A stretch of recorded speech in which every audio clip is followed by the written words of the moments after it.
Ya, pemirsa, sementara itu ratusan narapidana di Lembaga Pemasyarakatan Lapas Kelas 2A Jember, Jawa Timur menggelar sholat gaib untuk 43 narapidana Lapas 1 Tangerang yang tewas akibat insiden kebakaran pada 8 September lalu. Guna mengantisipasi terjadinya kebakaran di dalam tahanan, Lapas Kelas 2A Jember memeriksa instalasi listrik dan alat pemadaman api ringan ataupun APAR yang ada di dalam lapas.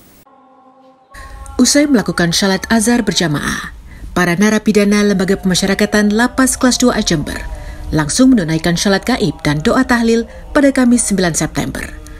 Salat gaib dilakukan sebagai bela sungkawa atas tewasnya 43 napi Lapas Kelas 1 Tangerang, Banten akibat insiden kebakaran di dalam lapas pada 8 September lalu, serta harapan agar musibah serupa tidak terulang.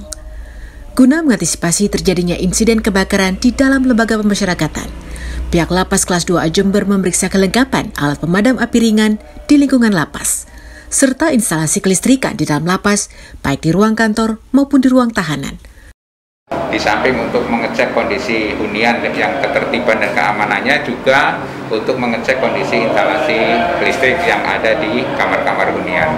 Nah, kemudian tadi pagi pun kami bekerja sama dengan PLN Kabupaten Jember dalam rangka melakukan pengecekan hal yang sama, terutama pemeriksaan kondisi instalasi listrik dan fungsi alat pemadam api ringan akan terus dilakukan secara rutin, guna menghindari terjadinya arus pendek listrik yang dapat menyebabkan kebakaran.